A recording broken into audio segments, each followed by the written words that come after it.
All right, we live. What's happening? All right, call me Shape Thursday live.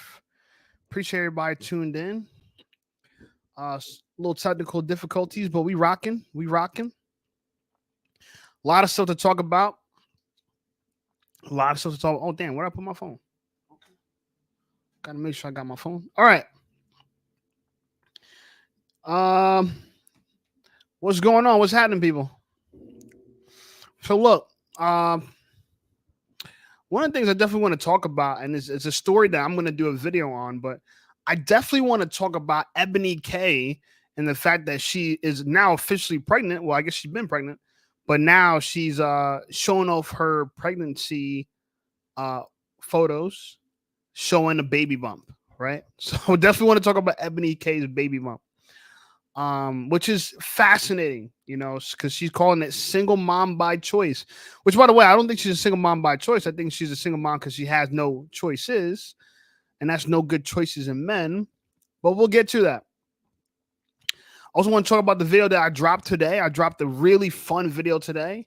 I don't know if you guys seen it, but it had to do with the fact that this one sperm donor was taken to court and he was ordered to pay child support.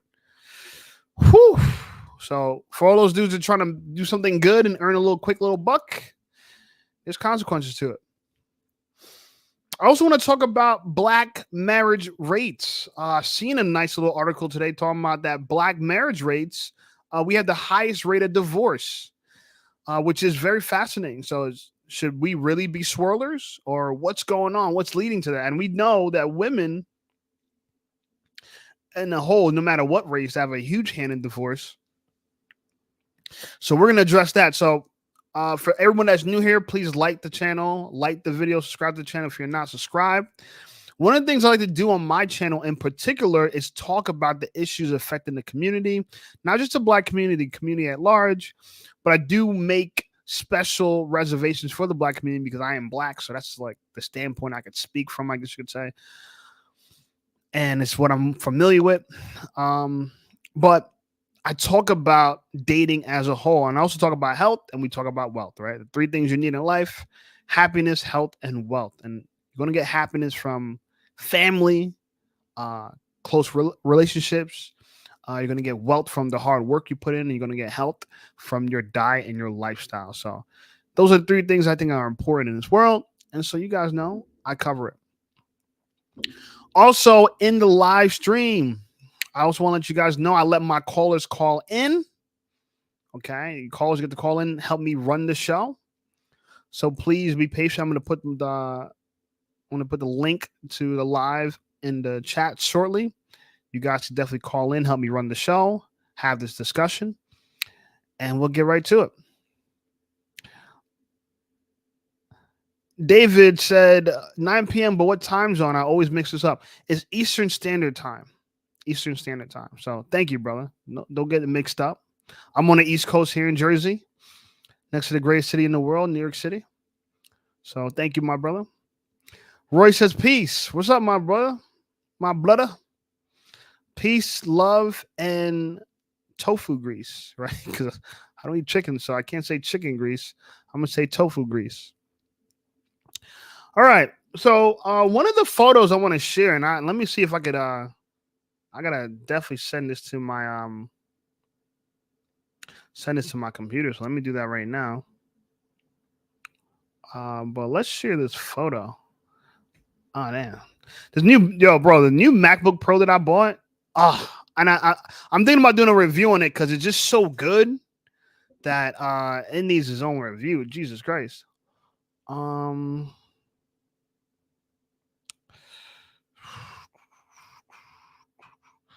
yeah, it's so hard to let me see if I could. I don't know how I can make this a website though. I'm trying to share the screen here. Let's see if I can share the screen. Well, I got the image.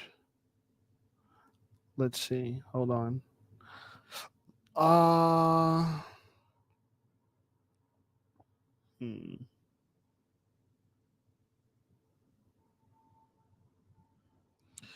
I don't know how I'm gonna share this. Let's see, spiritual world. Maybe I can access spiritual worlds, spiritual word, spiritual word, IG. Maybe I could access it. Okay, I was able to access their IG. Okay, okay, but they want me to log in. All right, I'm not gonna log in, but I'm going to. I can share the screen on that, and we could do that.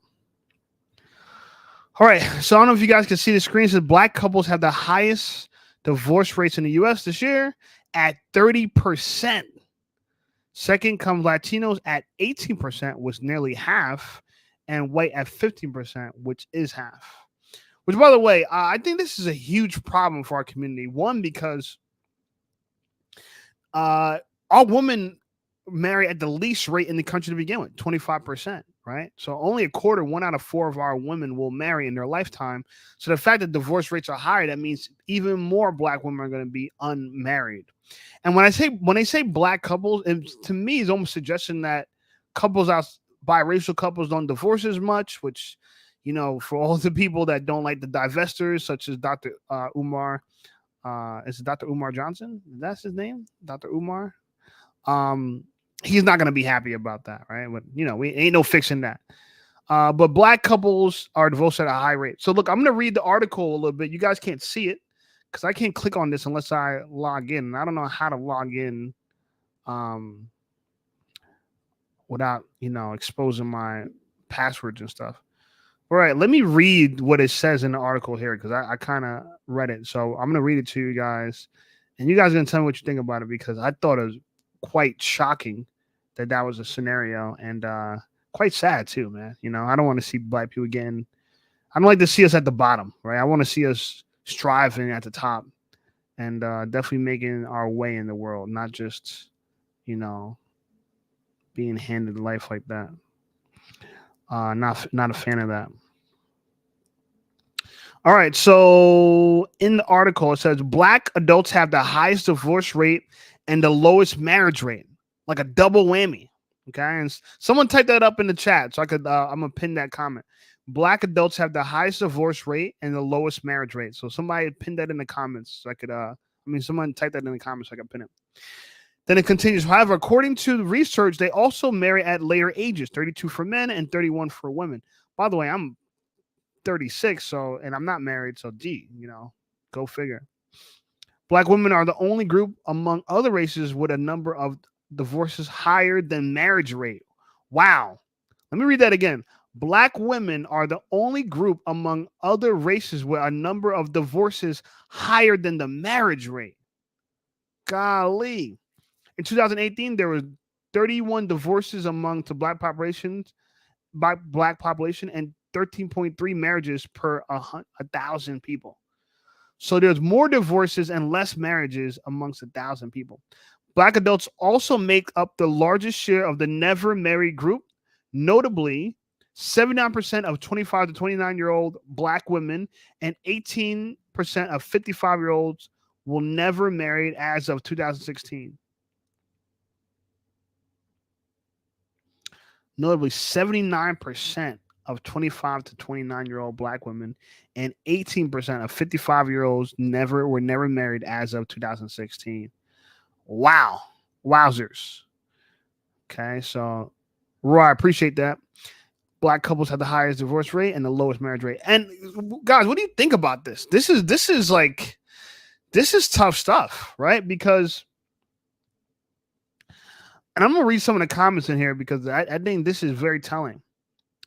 That our community is in a decline. We got Ebony K, who's having a baby with a sperm donor, not getting married, so she's a single mom by choice, and she's a wealthy woman.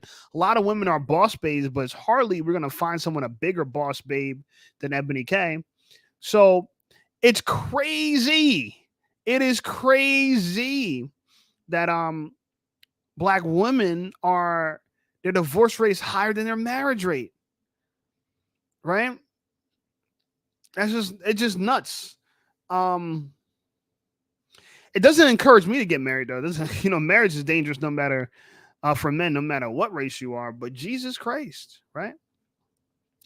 Jesus Christ. Alberto says 80% of women initiate divorce. Yeah.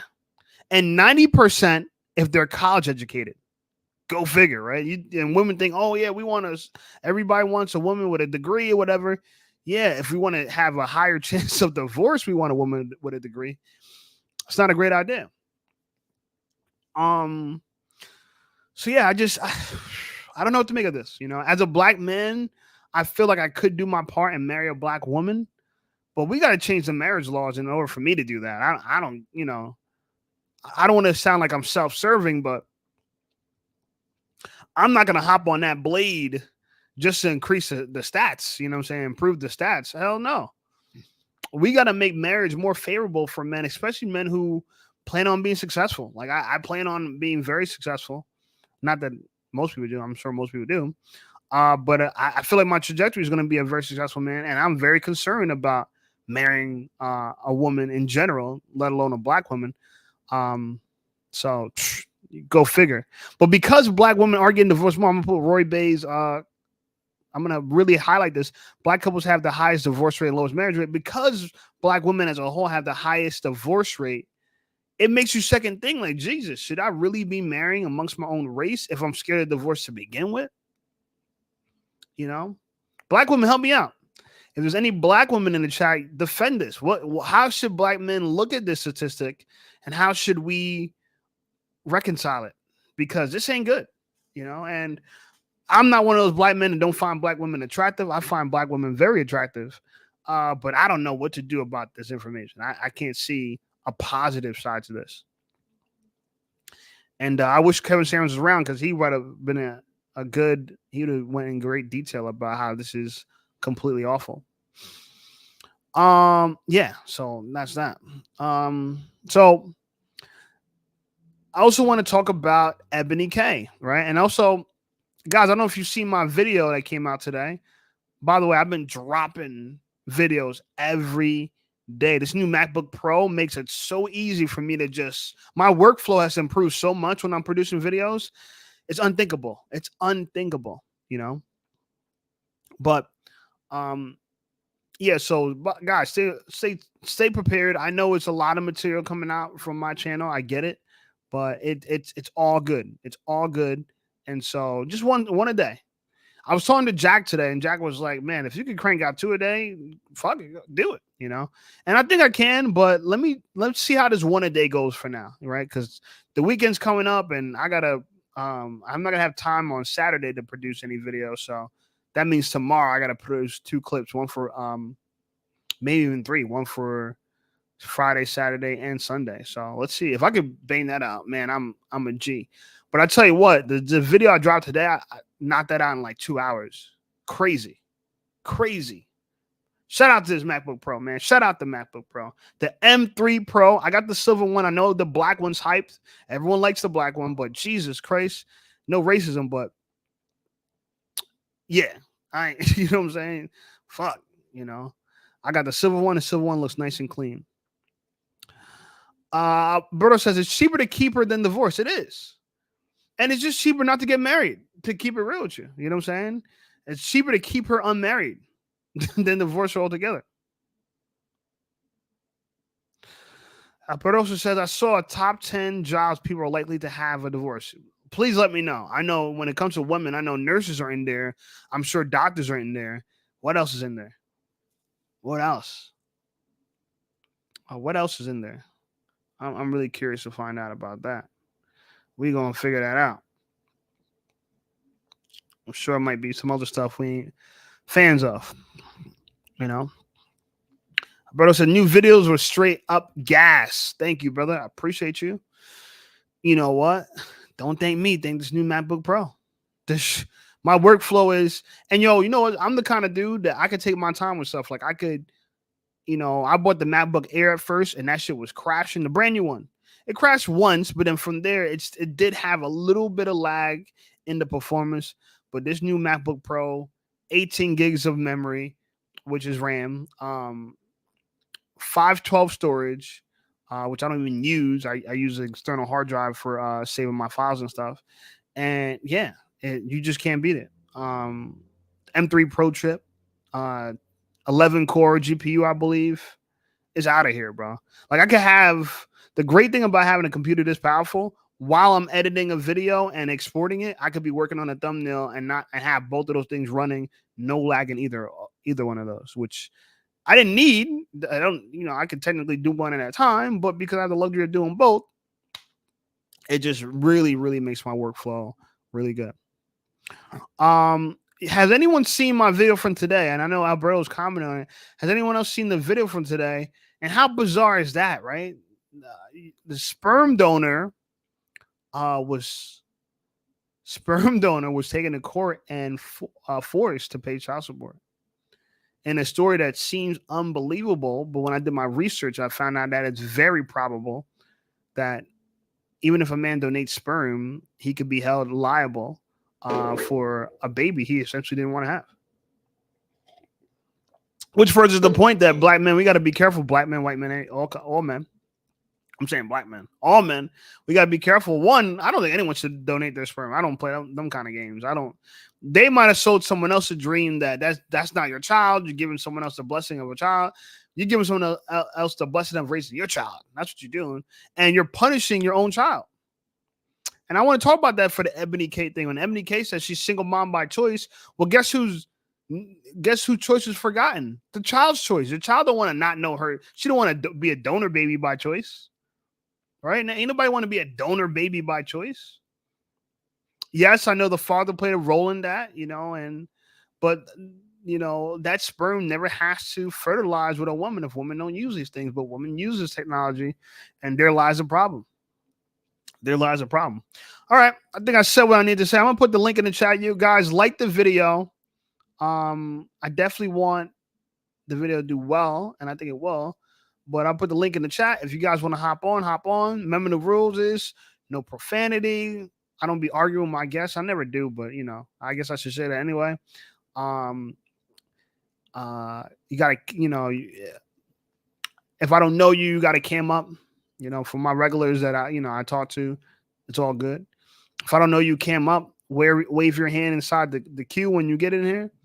And let's keep it friendly, man. Let's have the discussion. Let's have a good show, right? I'm here for the audience. I'm here to serve you guys. I actually just got home from the gym and I want to relax. I got a girl that I'm supposed to text back. I haven't texted her back.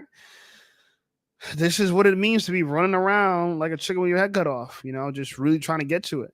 But I got big goals this year and I want to make sure I achieve them. We going monk mode, baby. We going monk mode. So links in the chat. If you guys want to join, let's join. Let's have a discussion. If not, let me go look up this Ebony K story, because I think that's the wild stuff. Ebony K. Okay, People Magazine got it. Okay, perfect. You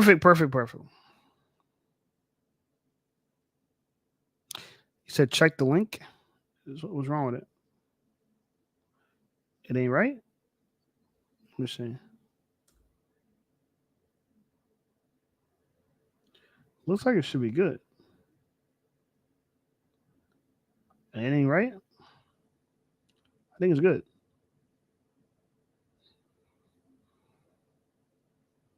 Oh. You're talking about the DM. Okay. Let me see.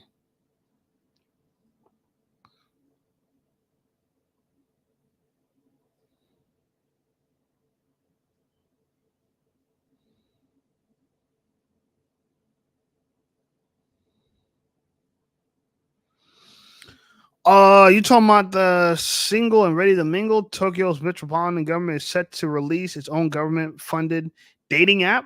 Whoa, that's interesting. That is interesting.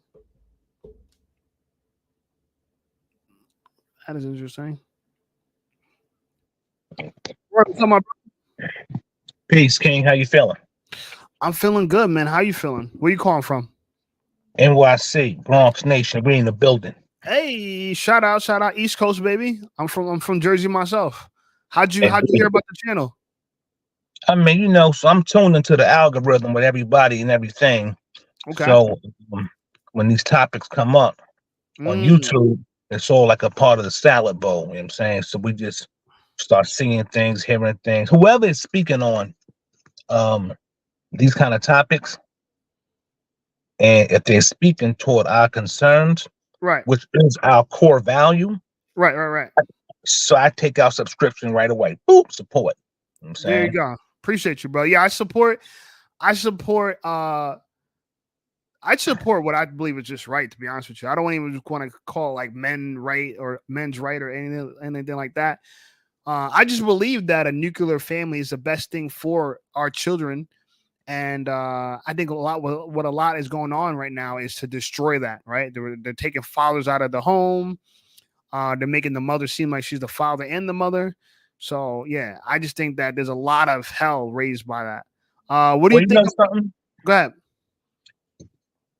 Here's my take on fathers out of the home. That is an old talking point that was used to cover up the role we played. You see? So they made a proposition for $15 a month to the sisters. Mm-hmm. The sisters had agreed to the contract. Therefore, there was no forceful measure. You see, Mm, they can't do nothing without your consent. Some of us consented to the destruction of us mm, for monetary purposes. right. We was incentivized with the little crumbs that fall from Caesar and Rome's table. Now I'm Well just telling you said. the facts. Well So said. so they didn't take the father out of the home. We agreed to the contract. And I say we, not the brother, because they didn't come to him and ask him to leave the house. They went to her and said, we will pay you and elevate you through our network of systems if you just stop dealing with him. And they didn't say so much, you know, nowadays it's not said that way. But Right. historically, that is exactly how it was said.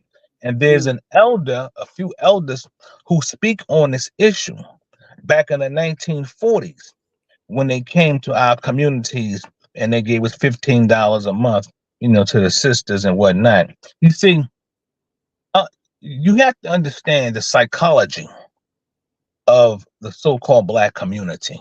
mm-hmm. The psychology is that one of which is justifiable and should be understood. One of the reasons why we have never received therapy post 1865 Right. is because to give therapy would contradict what is written in the scripture, where it Mm, talks about kill the male, spare the female. mm, See, if you offer therapy to the community, you are helping to uplift that nation. And everyone who had a hand in our destruction by right is supposed to have a hand in uplifting us. However, that has not been the case since slavery ended in America in 1865, or should I say, lasted until 1865. mm, One of the issues we're having now about this family thing you just spoke about, right? mm-hmm. It's not going to happen. It's not going to happen by and large. And we can have faith and belief, and we can make it a part of our religious beliefs. But that is a tenement of our religion. If we attribute it to our religious beliefs, that we will see sitting there for decades to come. And I'm going to tell you why at this point in history it's not going to happen. It's my opinion. My opinion. Mm-hmm. When you have a female who either wants to control something or be equal to it, you can never lead her. Mm, Our women want to either be equal to us or control us or dominate us through a Eurocentric system that has gave her incentives for the last several decades. do you So think they're she, aware of that or no? Do you think they're aware that they're actually going against what's best for them? yes, fully aware of it. Now, let's say 35, 40 years ago, we would have said no. Mm, But in today's world, of circulated data. There is no way possible for us to be ignorant of the overwhelming facts that are constantly presented in our face. See, we know what we're doing. And for this group to be the most educated, so-called educated in society, how can they not be aware of that small fact right there? Mm. Listen, you know, an uncle, that's like asking a person that's an Uncle Tom, are you aware of the fact that you're selling out your people? Of course, Uncle Tom is aware of that. And the same thing with our women. Listen, brother, as much as some of us still love our sisters, and some of our sisters still love us too, don't get it messed up. No, of course. But by and large, nobody wants to see a group of people rise to the top after they know consciously and subconsciously they were part and parcel to that people's demise. Why do you think men like Floyd Mayweather and Mike Tyson are so hated? Because they fought their way to the top through all obstacles. And when you start to rise by fighting back, however you do it, see, the whole goal is to keep the so-called black man from rising. So hip hop got to be smashed out. Boxing, all of the athletes who are rising, we want to use them because they're talented, they bring in money, but at the same time, we must sanction them that they don't use their money to uplift their people and the conditions in their community. These are sanctions, the same ones that are put on China, Iraq, Iran, and other foreign nations. They are put on us the same way. So our women, and a lot of sisters will tell you this, forget about what I got to say. I like to quote the sisters sometimes who blatantly said, you know, we just don't like y'all. Now, that may be heartbreaking for some of us who are still, you know, holding on to the thought of love like in vogue when it comes to black women. That might be heartbreaking. Right. But the fact of the matter is, brothers, you have to start, you know, conducting the demonstration of mirror, mirror on the wall. See, you can convince yourself of a lie, but the mirror will always reveal the inner truth that we don't want to look at. There was a brother who was speaking on one of the podcast shows, and I like what the brother had to say. And the sister, who was a very attractive sister, externally on the outside, but internally, I could see the wickedness. You see? I could see it. And she was trying to distract this brother who had been through a lot in his life, been to jail, the whole 9 yards. But the brother had knowledge of self. He was very intelligent. And she kept trying to cut into what he was saying to throw him off track. And he peeped it, and he, you know, he stayed on track. But one thing he said, which I've been saying for a long time, but he said it on the air. He said, quote, he said, black men need to stop giving a F about how black women feel. Were you talking about the brother Smart? I believe, Smart yes. Guy? Smart guy? Yes. Yes. Yeah. Yes. I like it. Yes. You see, when he made that statement, right? I'm going to tell you something. That statement sent shockwaves through our community. No one is going to come on air and tell you about it. But the statement was hella powerful because what it was saying and what it was doing and what it's teaching, it's showing that brothers have changed. See, these ain't the night. Listen, what we went for in 1994 is not in conjunction with what we're going for in 2024. You see? And I recall watching a lot of sisters, and they would say things on YouTube like, we're dating outside our race.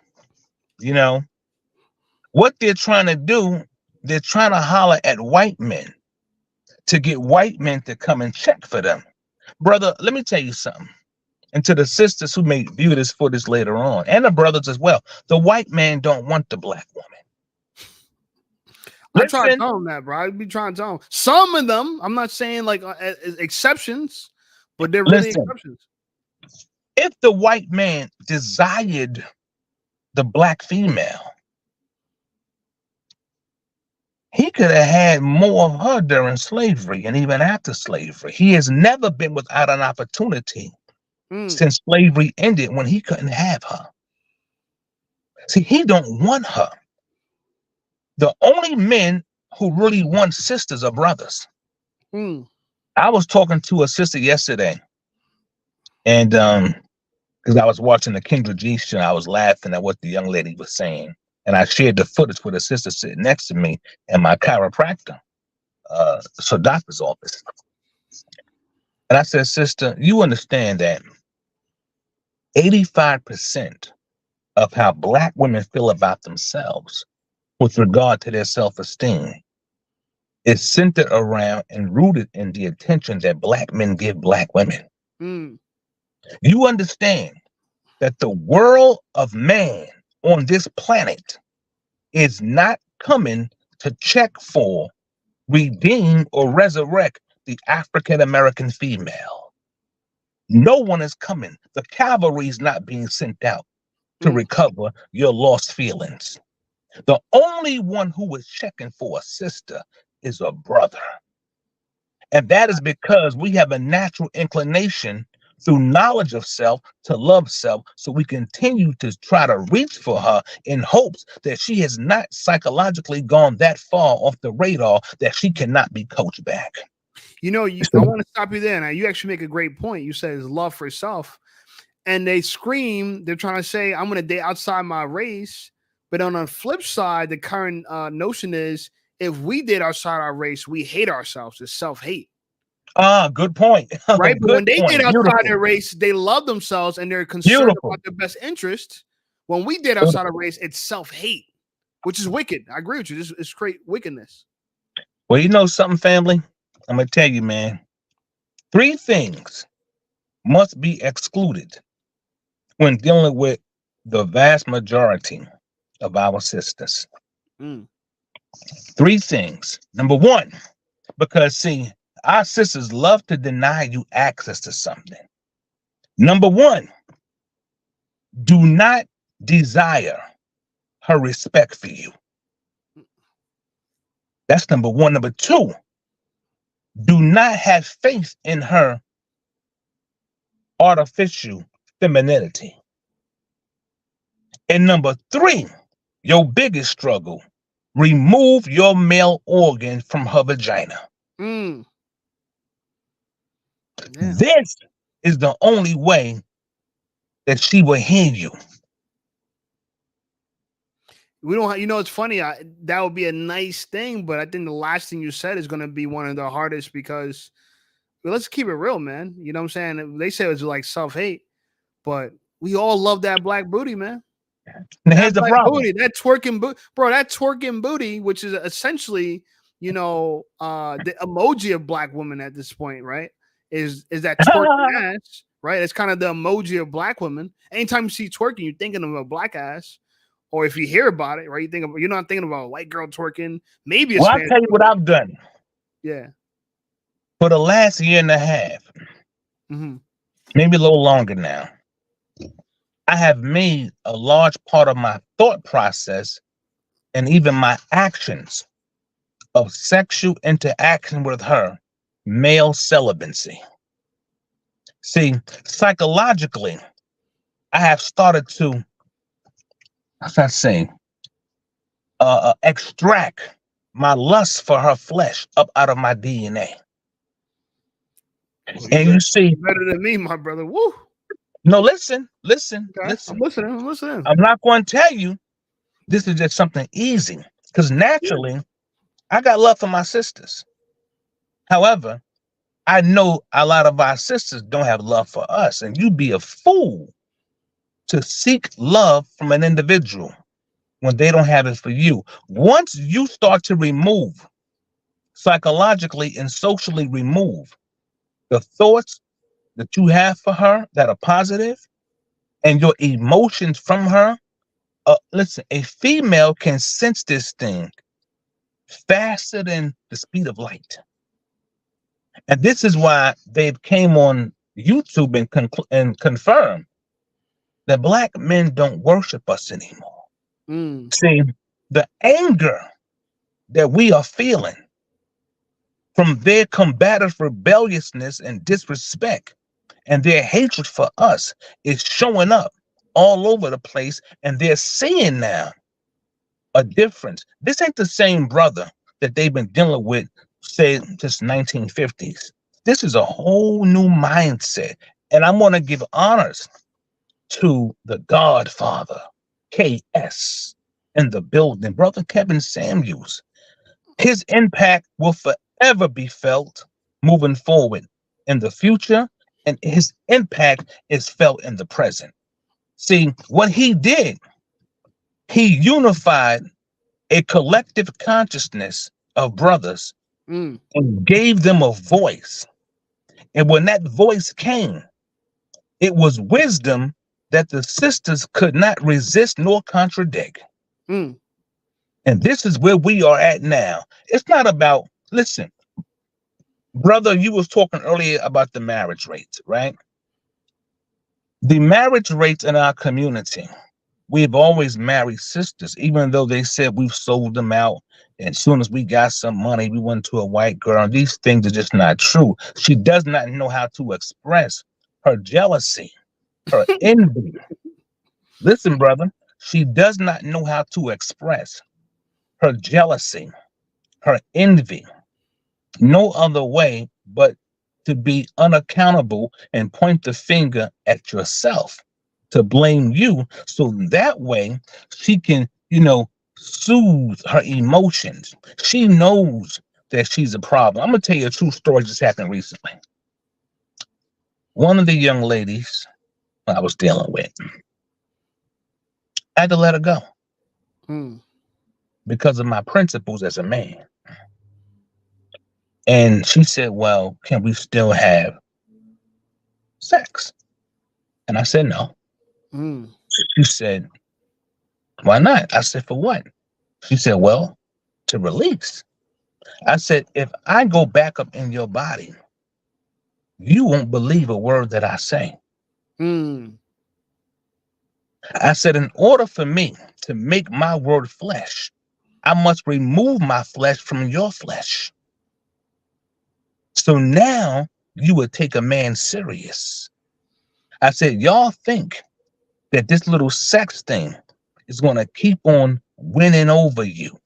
We can get back together through sexual activities, and you can win me back over. No, I told her I have developed a skill that is as threatening as a nuclear weapon on this earth. And that is that a man is now rising in spirit and in consciousness, that I can walk by 1,000 women butt naked and never look back as I pass them.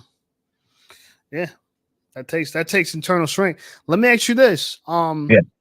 So it sounds like you're saying we need to remove our validation from the black woman because. Well, brother, you just said it, homie. Yeah. Homie, wait a minute.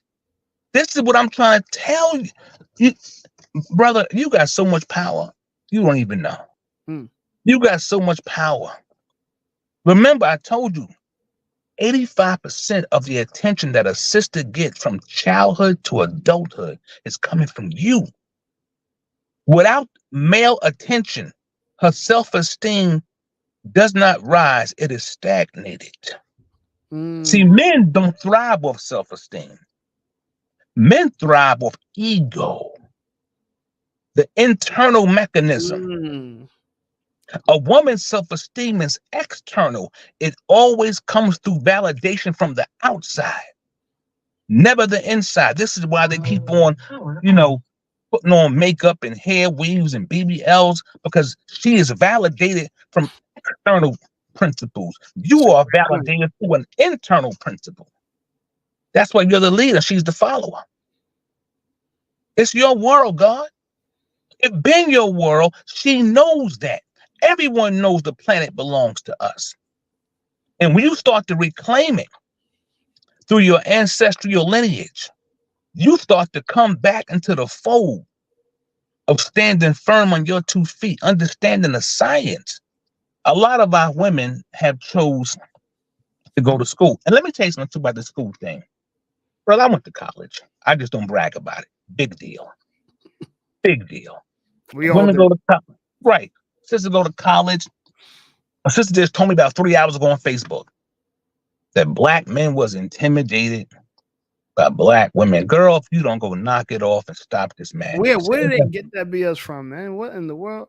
Okay, I'll tell you where it comes from. Once we allow, Sister Shahrazad Ali. Whew. What a name. That's right. Shahrazad said back in the late 80s, she said, you black men have played it too cool. You have sat around and let black women just say what they want to say. And you see, brother, once we didn't challenge it and defeat it, they started telling a lie to each other and even to us long enough that it became a false truth that they believed. So I asked the sister, I said, well, where's the evidence to support your claim that brothers are intimidated by you guys? I said, I don't recall brothers ever being intimidated by y'all, especially when y'all rely on us for protection and provisions, problem solvers and procreations. So show me the intimidation factor. Where's it, Rudy? Where's it at now? Where's the evidence? Ain't nothing said. Once the drizzle movement, red pill content, and that's what you represent right now. Red pill content, manosphere, passport bros, drizzle movement. Our sisters are seeing a breaking away of brothers from them. The jig is up. And there's a lot of people who know this truth but don't want to talk about it because they're scared in certain religious organizations. You know what I'm saying? Yeah, we know that the saying is that no nation can rise higher than its women. But there's another part to that. That the women have to be morally corrected and in tune with righteousness. See, all these sisters are not your women, fam. They belong to another nation. They belong to another concept. They look like us. They talk like us. But these are not our people. I know it hurts. It's like a tender area. But all our people don't belong to us, and everybody can't come. There are brothers who cannot come. They got to get left behind. There are sisters who cannot come. They got to get left behind. And if you hesitate to leave behind a certain percent ratio of us, you too will get swallowed up in the chaos for trying to be a savior of our humanity. Only a few of us are going to heed this call. And right now, we are in an era of time. We ain't playing no more. Twerking ain't going to cut it, everybody. So you got a big butt. Look, bro, the whole city. If you in Jersey and I'm in New York, you know like I know, right? Connecticut, New York, Jersey, Philly, Baltimore, that whole East Coast thing, right? Every single, just about, a lot of women are walking around with the same body parts. Artificial beauty. They keep lying to you every day. They're lying to you, fam. You come on the show right now. You in your natural state, your natural element. You ain't up here looking like, something that you bought from the Koreans for $49.99. None of that. You in your natural element. I'm in my natural element. You see? But our women, they lie to us every day. And one of the reasons why the white man ain't going to check for her, because he's still wrapped up into not just himself, but his woman, but he like Becky with the good hair, not Becky with the hair she bought from the Koreans. He ain't going for that. There was a Jamaican sister. She came out in a magazine and she told the story how she was with a white guy. God bless the sister. God bless the sister. You know what I'm saying? But she told a sad story that when her and her husband would have intercourse, he would often call her the N-word. Wow, I heard about that. Yeah, Yeah, you know, which is wild, bro. yeah, and she stayed with him.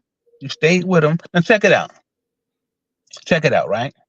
The sisters was saying about 2.5 years ago, I think it was, that black men was the cause of the economy and the black community of losing $50 billion. Hmm. The brother called Media Man. I He don't lays get it. out, yeah, homie get busy on them statistics. You know what I'm saying? He get busy on them He statistics, like God. numbers, yeah. He loved Yeah, numbers. yeah, he loved them numbers. He released a new video.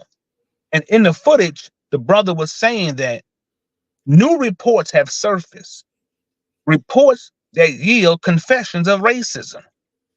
That even though there are 10.6 million job openings currently in the United States of America, that companies have admitted they don't want to hire black men, and as a result, racism toward black men has cost the American economy $50 billion. But the black women were saying that black men were lazy and it cost everyone $50 billion.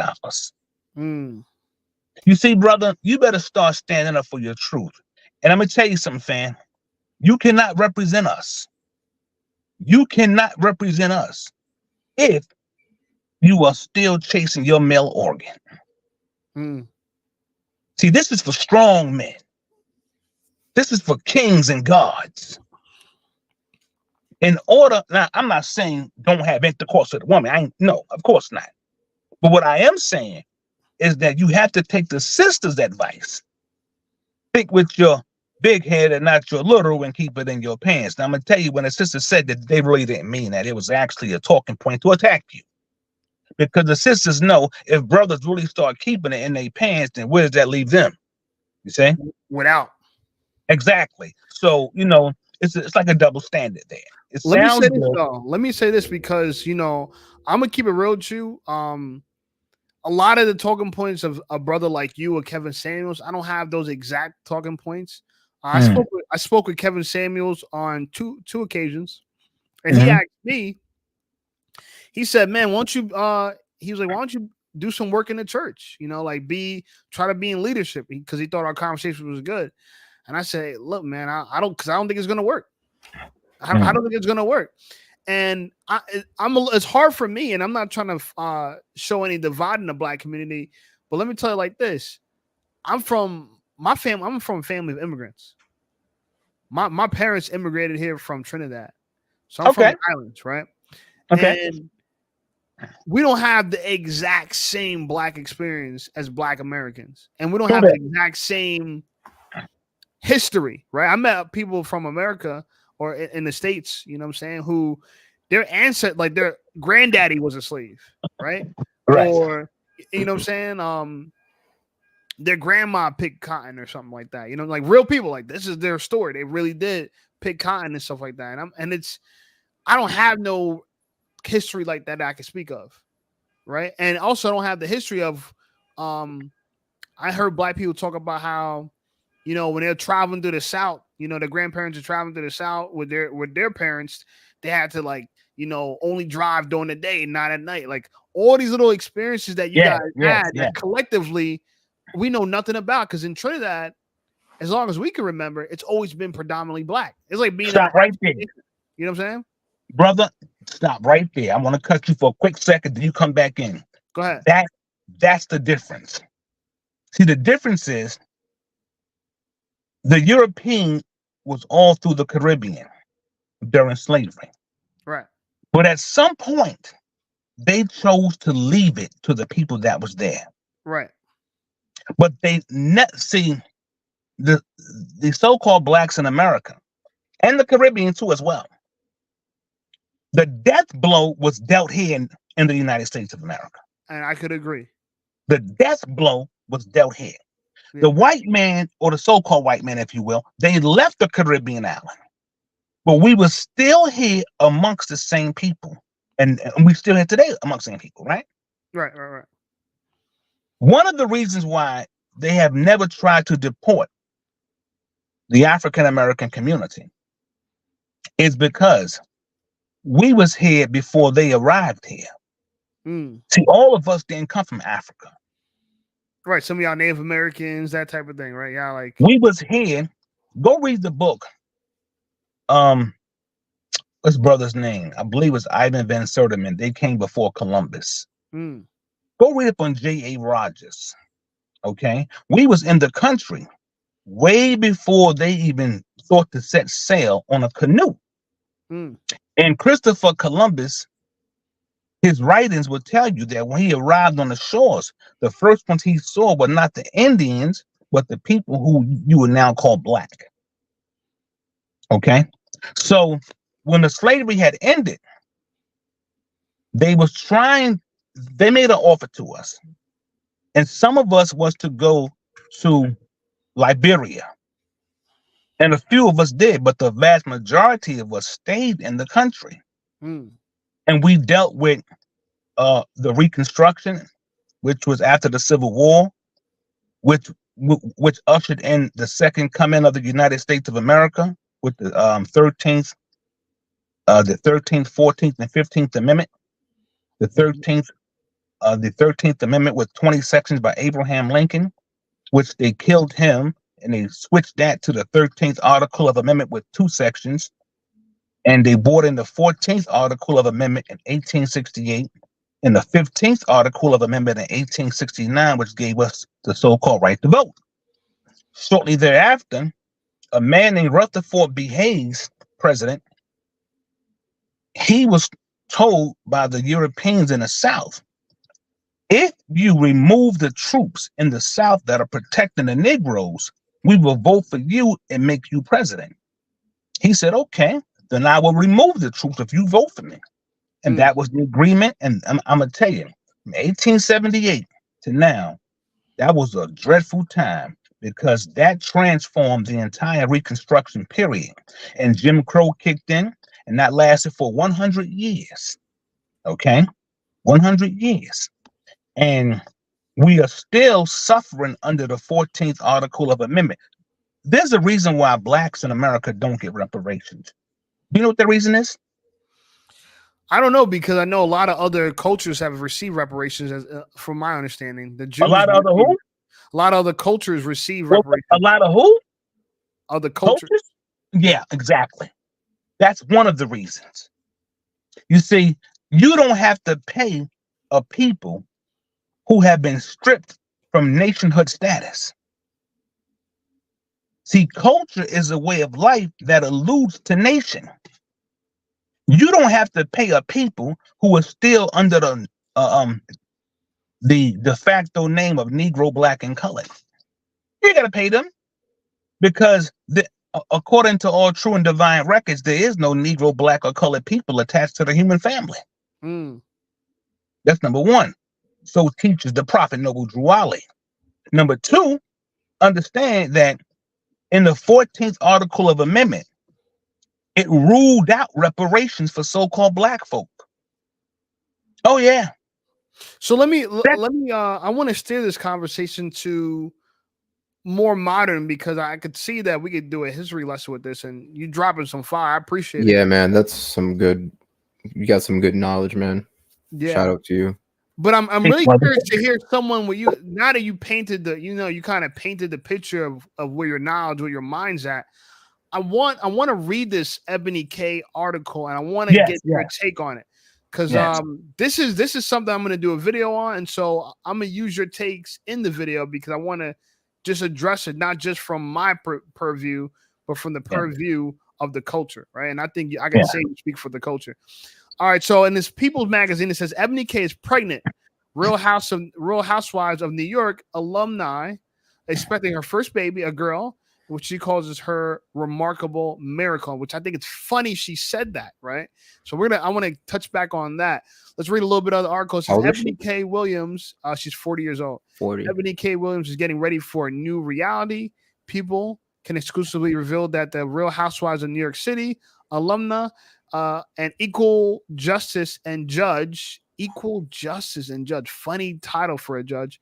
Ebony K. Williams, star of 40, is pregnant with her first baby, a girl, due August 16th. They continue. The happy news comes 2 years after Williams revealed she was using her frozen eggs to pursue motherhood via sperm donation and in vitro fertilization, IVF. Why am I not surprised? Right now, I'm gonna continue. I'm gonna read a little bit, then we're gonna give our take on it. She says, Ebony, who's gone through IVF or attempted IVF, will tell you so many things have to go right for the final result of this journey to be a baby.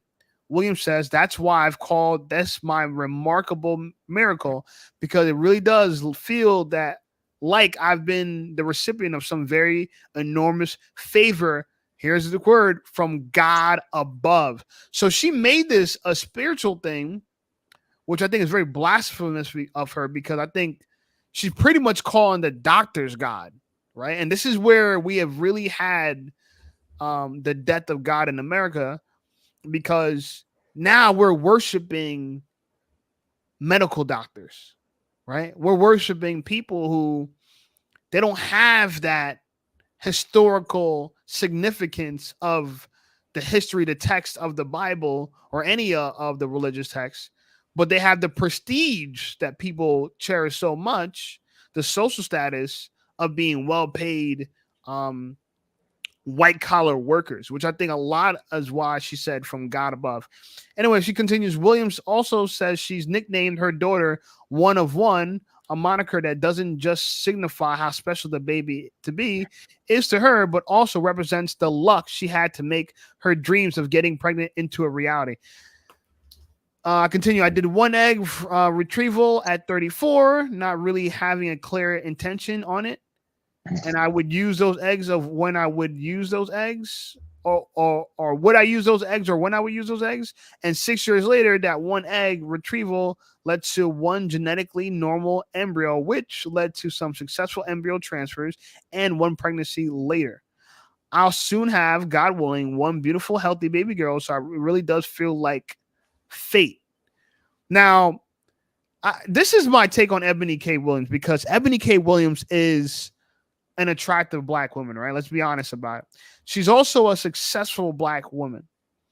And I'm glad she pointed out that she froze her eggs at 34, which is not that old. I'm 36, right? So she was 2 years younger than me that I am currently now. And even from 34 to 40, she couldn't find a man that was quote unquote worth starting a family with. So she went and got the sperm of what I like to call a bus driver, because who the hell else is donating sperm in a sperm bank, right? And she, famously said that she wouldn't date a bus driver, but now I feel like she's pregnant by one. She got a backup plan for sure too if it doesn't go to plan. So she'll probably go after the sperm donor if anything. Oh yeah. That's a good one. I did a video on that. Here's two things I want to say, right? One, I like the fact she pretty much told on herself, in my opinion, because she said she's a single mom by choice. But now that she said, she revealed that she froze her eggs at 34 and she had to, IVF at 40, it's proof to me that she actually has no choices. Because who in their right mind, even at 34, successful, wealthy, famous, all the accolades a black woman could want, would choose to go a route where for a fact your child's going to be fatherless before the child's born? That's one.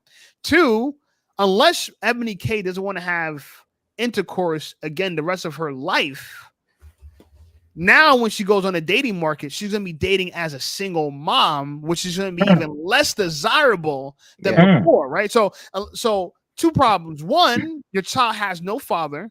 And you said that, you're a single mom by choice, but your child had no choice in being a donor baby by choice. So she's self-serving, right? She's not thinking about the child. The child's no more than a luxury pet for her. And then two, when she's back on the dating market, she now has to date as a quote unquote single mom with baby daddy issues, because she can't, the baby daddy's not in the life of the child whatsoever. So what's your take on that, brother? I felt like that was what I definitely want to cover in the video when I make tomorrow. Well, You know, the Board of Education in American school systems, they have a philosophy, which is the part of the academic curriculum. I don't know if it takes place now because I'm a grown man. I don't go to school like that. But we all went to school before, and we all said, "I pledge allegiance to the flag of the United States of America and to the republic for which it stands, One nation. etc., etc." All that good stuff. Right. One of the issues, brother, why you keep having problems, or we, pardon me, have problems with our sisters, Mhm. is because of her jealousy and envy for the white woman's position with the white man. Mm. Which is what? What's the white woman's position with the white man? The black woman has long envied the white woman's position that she thought the white woman had. That's why she accepted feminism, which is European indoctrination of white supremacy. Mm. This is why a lot of our women, when they become successful, they take on Negro-peen images. They start looking like white women and trying to talk like white women. Mm. Pay attention to everything taking place here. The white supremacist doctrine is to destroy the black boy. He must be eradicated. So the fact that she went as far as to have the artificial insemination for the child, Right. and says that she's single by choice, let's break that down, right? Single by choice is telling the brother, "I'm strong, independent, don't need you, I'm better than you, and I can do without you." Which is That is wild. Which is very wild. wild. That is female violence against the male. That is passive violence against the male because she can't physically beat you, No. you know? So she uses tactics of feminine, passive, aggressive violence. And this is just one measure of it. Now, the single by choice factor, you need to start using that same pseudo philosophy as a man. Mm. You too are celibate and single by choice. You see? The fact that she went and got this baby in the name of Cynthia G, she's happy was a girl. Because they don't want no black boys. Mm. Cynthia G taught another, how should I say this here? Doctrine of extermination regarding black men by killing the black boy. Which is wild. She called us Dusties, and I remember she did. Yeah. She got demonetized on YouTube. Praise the Lord. Praise the Lord. Yes. Take Yes. her money away. And the first thing they said is that, well, it was the brothers who got her in trouble. Come to find out it was a white woman. Wow. Anyway, now the one that they're trying to stand by B, where the hair light, the lashes like talk down to the black man, came up, pulled a rug from right underneath her, and exposed her black ass. I don't know if you guys know who Sister Maxine Water is. Yeah, No. she is. Yeah, she's a Democratic. Yes. Is she a senator? Right. No, she's Democratic. What? She's in the House. Whatever she is, she's in government. Yeah. That much we do know. She's been there for many years. Yeah. Maxine Waters. I remember the days when Tupac Shakur was alive. In 1993, when Snoop Dogg's first album came out called Doggy Style. Right. And the B word was being highly used in hip hop. You had sisters like Maxine Waters who condemned they went on a campaign condemning brothers who use this word. Her and C. Dolores Tucker and other sisters. Meanwhile, back at the ranch, when Cardi B and Nicki Minaj came of age, talking about WAP, Maxine Waters wrote Cardi B a letter congratulating her, Megan Stallion, on their success. Wow. That's fucking crazy. You see, in other words, Same with like Two Live Crew. You ever heard of Two Live Crew? absolutely I have. Big time. That's Luke and the boys. You know what I'm Hell saying? yeah, man. They were like Yeah. more controversial than like Snoop Dogg and like all them Tupac Boom. and Biggie. They're way more I'm glad that you controversial. brought Two Live Crew up. Perfect timing. Perfect timing. I'm glad that the brother just mentioned Two Live Crew. Because check it out. When Luke and them was doing their thing back in the days with Two Live Crew, Mhm. the brothers were condemned for portraying sisters that way. But now that the sisters have gained independent hoism, no one's condemning them really. Mm. See, Yeah. everything you do There's in no black man condemning Cardi B. There's no black man condemning Megan. or women. No, Yeah, or nobody's putting them or to women check, and you know? that too. Yeah, you're right. No one's Or speaking out women. against them. You know what? It's funny because, and that's why when President Biden met with Cardi B, it was like a smack in our face because it was like, we support your message. You know what I'm saying? We Yeah. support this. Look at she used to drug and like steal from men when she was a hooker. But Mhm. if one of us would have said that, God forbid, we would probably wouldn't been here. No, Listen. we would have got the Diddy treatment. Yeah. I was everything going to say would've- just that, brother. Everything would have been exposed. Just that. So getting back to the sister, right? You know, Ebony King. she one thing we have to stop doing. Because see, sisters don't compliment brothers before they condemn them. Stop complimenting our women about their looks before we check them. Mm. Oh, you're beautiful, you're successful. Pump the brakes on that. Let's get right down to the nitty gritty. We are here to utilize the power of truth to scholastically chin check your conduct. Outright. Kevin Samuel spoke to a sister on his show. And he said, do Hispanic women belong to Hispanic men? Sister said, yeah. He said, do Asian women belong to Asian men? Yeah. Do white women belong to white men? Yeah. He said, do black women belong to black men? She paused. Mm. She said, no. Can't make this No, shit up. pardon me. He said, do black women act like they belong to black men? And she said, no. Brothers, we are beating the dead horse Mm. with a lot of these women. And unfortunately, some of the good ones may have to get caught up in the chaos of our departure. See, Elijah Muhammad wanted complete separation between us and that group on the other side of town. And unfortunately, with things like going to a sperm bank, and by the way, all government agencies in America would tell you that when black men go to sperm banks, the sperm don't even last an hour before the whole country's on it.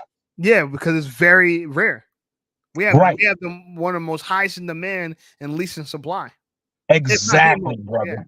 Exactly. Which is also in conjunction. Which is with wild. the- Hold on, let me stop you there. It's funny because we're not good enough to just submit to and be under our tutelage, but you'll go and buy our sperm separated from us, which means that you don't like us as a whole. You like us in parts. You want to separate us to the point where you want pieces of us, but you can't stand the entirety of us. Yeah. Let me ask you a question about this whole thing with Ebony K. Yeah. Is she having a black baby or a white one? Or different baby? I don't know. I don't even know if she put that out just yet.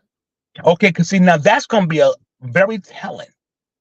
She better not come up with no brother's child. Because they're going to drag her on the internet on that same bus that she rejected. I'm going to tell you right now. They're going to have at her. And if she come up with another man's child, they're going to drag her still. Either way, as you stated, this is a lose-lose for her right now. But she's trying to tell the world that out of 20 million brothers in this country, she couldn't find one. Out of 20 million brothers, she couldn't find one. And with that being said, we have to start returning the same fire to them. Do you know, when I walk down the streets, sisters be looking at me still. Mm. Not that they want to, okay, case in point, if I walk into an environment like a doctor's office or something like that, and there's other females around who are not quote unquote black women, but Mhm. they are still, sisters of a various persuasion, right? Right. If the sister catches me looking in another female's direction, she automatically looks at me and she tries to intimidate me. So I Mm. don't look at that other woman.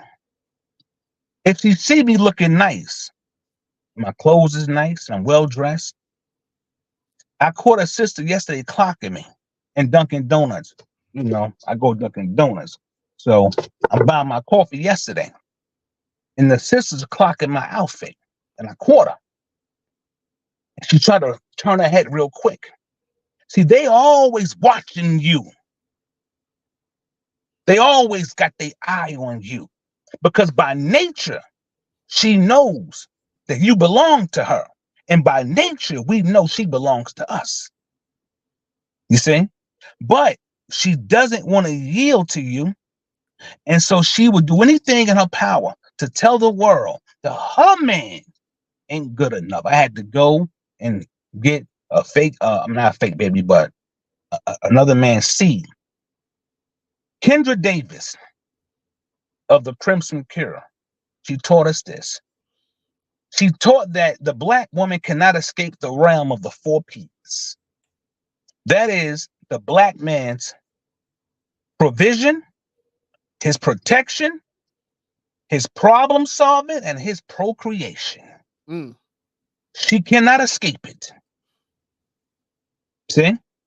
And for the record, a lot of our women are not college educated, but yet college graduates. They went to college and they dropped out before Right, they finished. right. Yeah, I'm a And the college brother grad. medium man, Boy. huh? I'm a college grad. Right. The brother medium man gave a beautiful breakdown. He showed where, even though they're more enrolled, we still graduate at a higher rate in a lot of areas. Mm. See? There's more women in colleges these days versus like men, to be honest. Because it's Oh like no, they are big time. And listen, college in America is female friendly. Remember, brother, we are dealing with principalities and high places. These individuals do not. Nobody wants to come under your rule and leadership again.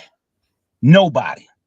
Okay. So what they do is they start to put out here in New York City the city bus, and I took a picture of it before too. It's in my phone somewhere. The city bus had a picture about a year and a half ago, Mhm. and it said keeping black families together or something to that effect, right? Oh wow. But it only showed the sister with the young daughter. Mm. So I put it up on my Facebook page and I wrote a little article about it.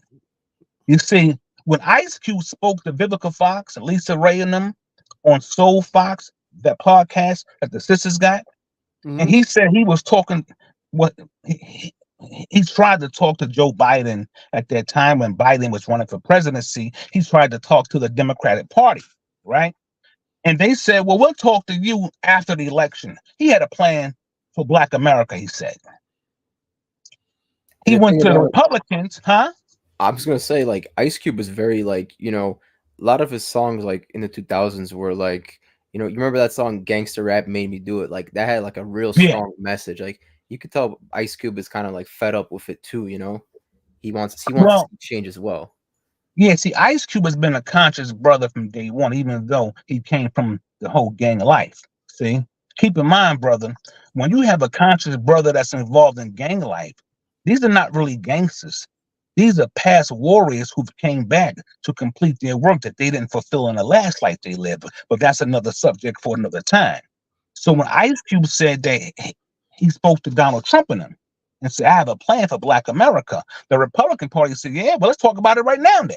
The Democrats said, Yeah. we'll talk after the election. Yeah. Exactly. So Vivica Fox, she's and Sister Lisa Ray, they said, well, what is your plan? And I forgot what he said. And Vivica Fox said, wait a minute. That's not a plan for Black America. He said, yes, it is. He said, well, she said, well, I don't have nothing in there for black people. I mean, for black women. He said, well, black women are black people, correct? He said, yeah, but we're different. We have a separate set of needs to set aside from everyone else. You see, brother, you keep trying to unify with a person that don't want nothing to do with you. These sisters, a lot of them, even the ones who put on African garments, they dress black. See, Shahrazad Ali put us up on game with that too. Oh, it was heavy back in the days. Shahrazad said, brother, watch out for some of these sisters who start to put on headdresses and put on the unks and dress Afrocentric. She said, those are your enemies too, brother.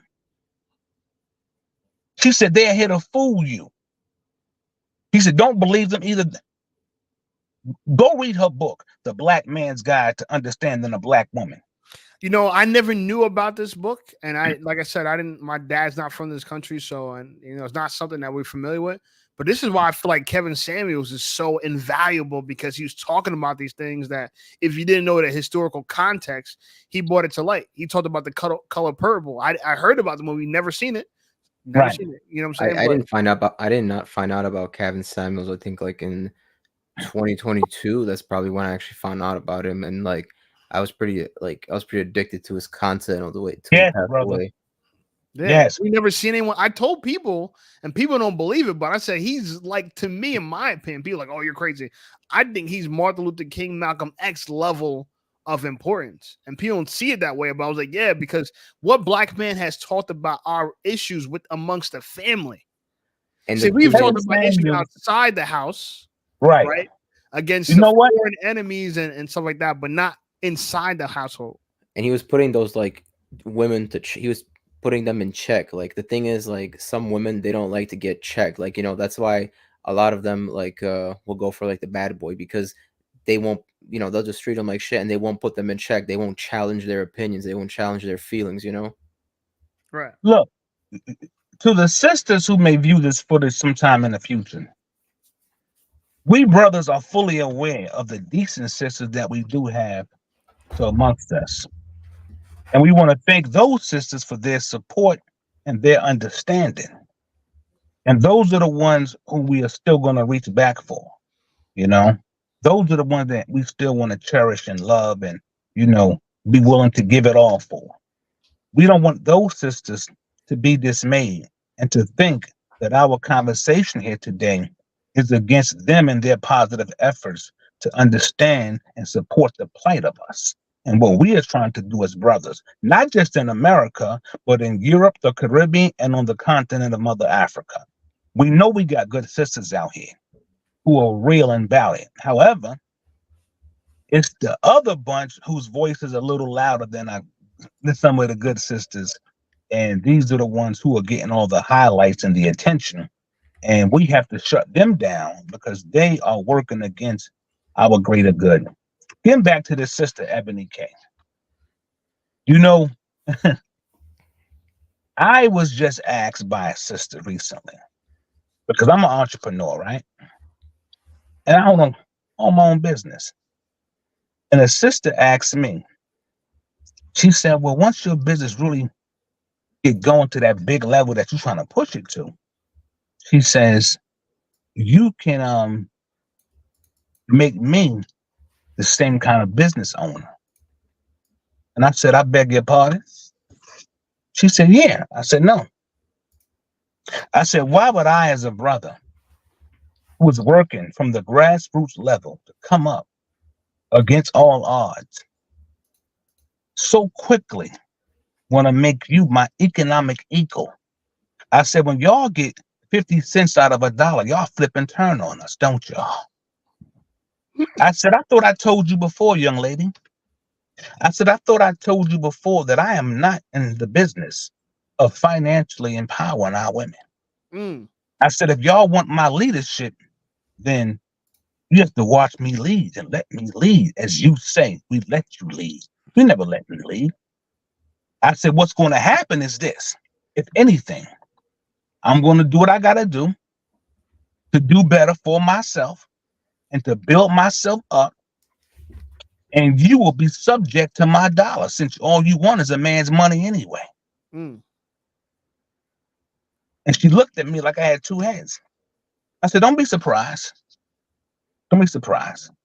I said, the truth of the matter is, if I gave you equal footing in my business, how would you be acting 2-3 years from now? I watched her as she kept her eye on me when I was conducting the affairs of business with my colleagues out of Las Vegas. She just kept staring at me and staring at me, and she wouldn't take her eyes off me. See, Spirit told me she was plotting. How can I get next to this man to gain access to his resources up until the point where I don't need him no more? See, but she didn't think I was going to boldly check her the way I did. Brother, when you trying to come up, be careful who you allow in your circle. Be careful who you reveal your plans to. Be careful who you share your resources with and break bread with. 80%, y'all already said it. 80% divorce, filed by the female, and 90% if they got college education. What in the hell do I look like? It's cheaper Trying to raise my enemies to higher heights. I got rid of her. I got rid of her. So this woman out here, she's a part of the feminist element. We are not surprised, hurt, nor offended. We just know that she is one of those who does not come in the vein of, how should I say, sisters like not just Shahara Zah, but Sister Soldier, Sister Dr. Fred Krantz, Sister Dr. Frances Cress Wilson. She don't come in the vein of a Betty Shabazz. She's not a Coretta Scott King. See, she's not a Khadijah Farrakhan. These women are just loose elements in the community looking to make it hard for you to be a man. And don't ever let a woman tell you, I let you lead. If a woman can tell you she's letting you lead, she's also hindering your leadership. This is why she's saying you're not a leader. She won't let you lead. Look at the oxymoron statement in there. Keep what she's telling you. Well, if I let you lead, but when you start to lead, she don't like your leadership. Now, anything another man do that come amongst her, she will applaud it and highlight it and talk about it amongst her sisterin. But when a brother's doing good deeds, you know what happens? They keep quiet about it. No one knows about it. How many brothers in the community have been stepfathers for the last several decades? Ain't happening no more. Yeah, no, it's funny that you said, because I had a stepfather. So my mom and my dad separated, but my dad was just a brilliant black man who got his master's in NYU after coming from Trinidad. So he was like one of the top academics coming out of Trinidad, and got a scholarship to go at NYU. And so the judge, which is unlikely in many cases, gave my dad full custody of his 3 kids. Oh, wait a minute, brother. Yeah. Hold on a second. Yeah, that's back in the 80s. Shout out to your father. And back then that was tough, by the way. Yeah, that was hard to pull off, brother. And as an immigrant and as a dark-skinned brother, he had all the things. Because my mom's biracial, so she's fair-skinned, and my dad's dark-skinned, so he had everything working against him. And well, I'll tell you what, I too had custody of my sons. I was the first one in New York State. Not only did I take custody of my son, but I took my stepson from my son's mother. The first one to do it without adopting a child in New York State. You see, we are fathers. We're proud fathers. But for some reason, there's an ongoing attack to assassinate the character of black male fatherhood amongst us, because whoever has the kids, that's the one who can get resources and look better than the other parent. That's why they don't want to give you the kids. See? They'll say you don't take care of them. A lot of brothers have said, well, give me the kids. I take care of them. I got a house. I got my own place. No. No, I ain't giving you these kids because kids is power. They weaponize your children against you. Stop putting your babies in her womb. Stop impregnating her. I'm glad that brothers have resurrected their consciousness and are now fully aware of, all of the downside effects that come along with impregnating the black woman of America. Any woman in this country is dangerous. Passport bro, stand up. Right here, man. Impregnating in who? Where? Right here, man. Passport bro, right here. There you go. That's what I'm talking about. I have a European, I have an American passport. I'm Well, from Poland originally. Alberto, he's not on his face, not on camera, but he's our Polish brother here, one of my good loyal members here. That's what's up. He's That's what's used to up. traveling overseas. You know what I'm saying? Hey, listen, bro. Check this out. Any woman in this country, Italian, Hispanic, black, white, I don't care what your ethnic background is or your complexion is. The fact of the matter is the United States of America has been had a campaign to assassinate the male status and the male image. Been had this thing going on. Men are now pushing back. When Passport Bros first came out, and they came out of the black community in this country, soon as they would have brought, It actually came out during the army, like the guys in the army were doing it first. Right. What was it called? Army Joe or Passport Joe? Army Joe, I think it's something like that. Something like that. And then they had the mail order brides. I mean, it's had a lot of history of it.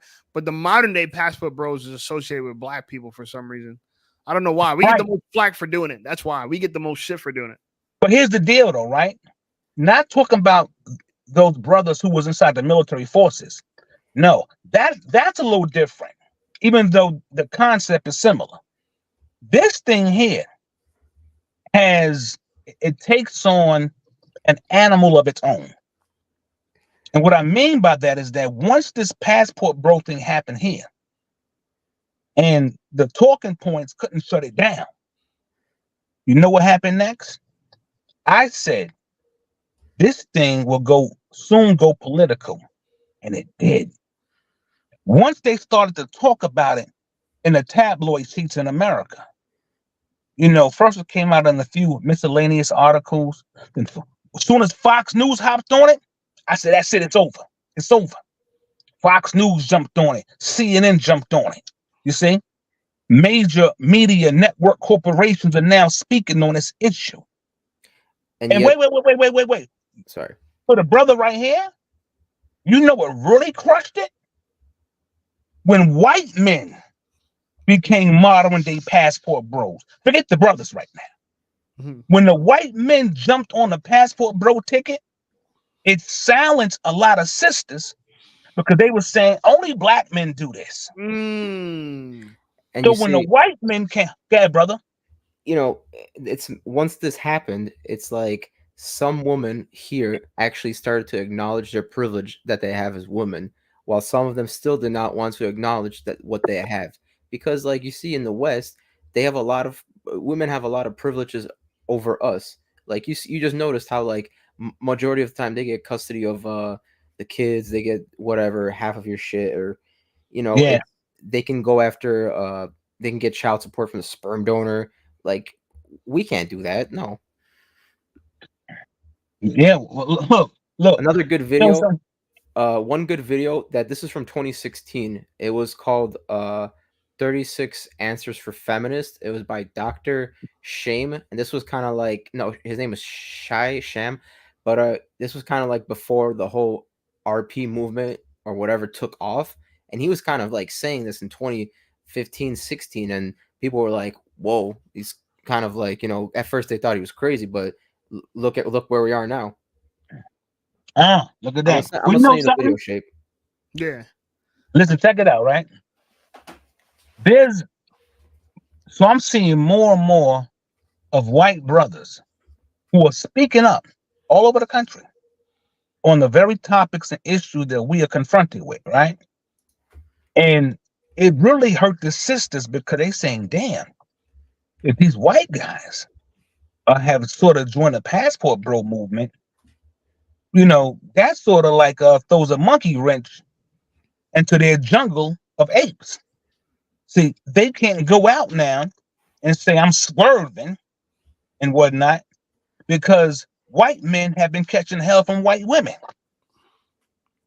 So now they have said, you know what, the passport bro thing, it's not a bad idea. Drizzle, drizzle. See? It's not a bad idea. That Drizzle, drizzle. drizzle, dude. I actually helped shape make a video on that. Oh, did you?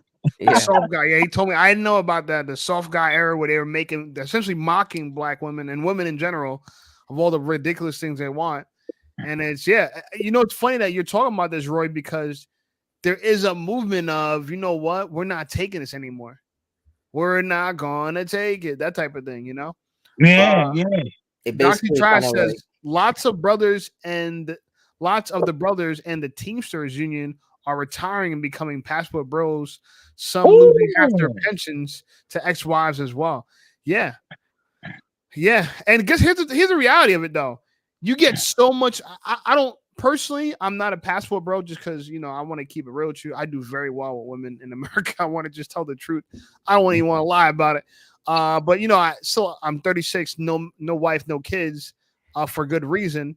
But there is a lot of good reasons to be a passport bro because one, the cost of living overseas is so inexpensive for the American dollar. If you got a lot of American dollars, all the retirees, you talking about you can live a lavish lifestyle in Colombia, in Yes, DR, yeah, in Mr. Jackson Thailand, said in right? comments They're that talking he about like the lives in average Thailand. man retiring could live like a king, and on top of that, you get king treatment from the women. The women out there are feminine, they're beautiful, they're natural, and they're submissive, and they're extremely excited to be your wives and have your kids. There's so many success stories of that. You know, it's a hard thing to say.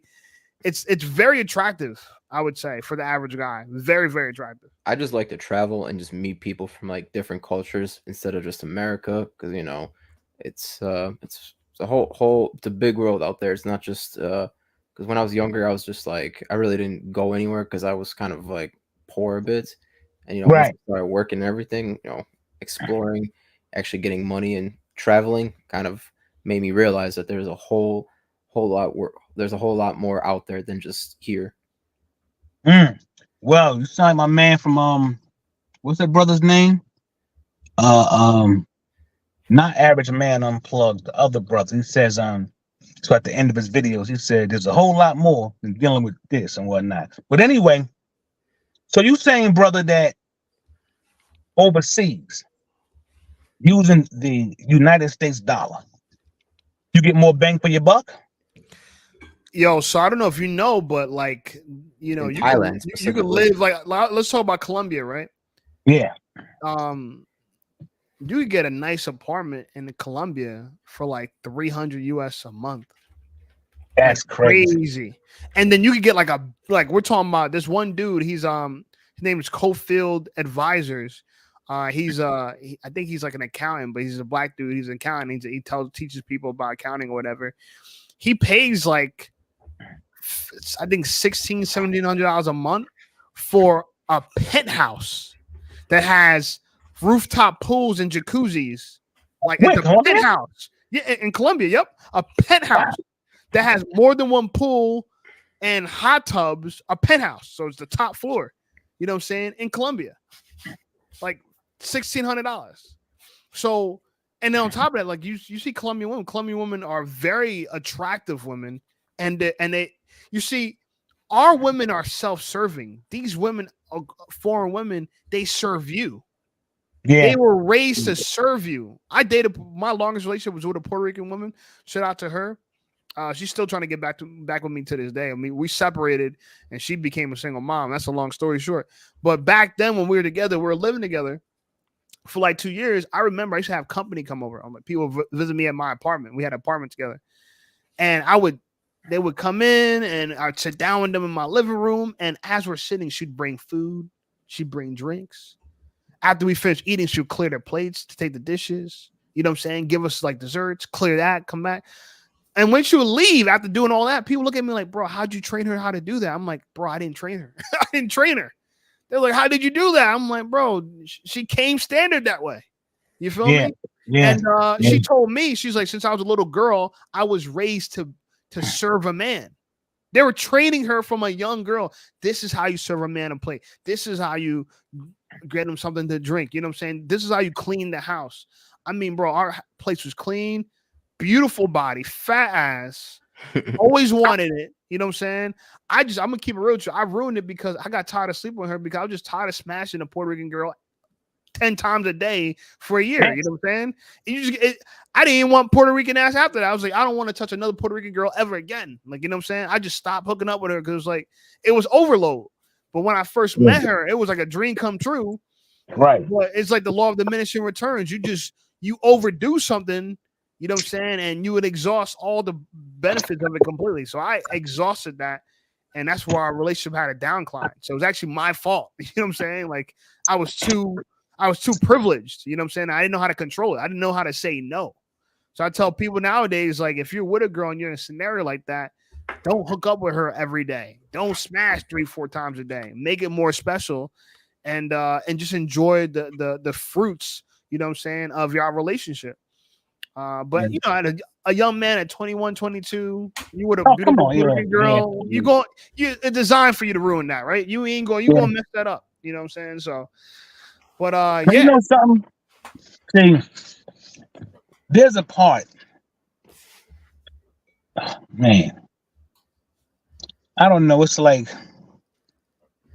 the way things are here.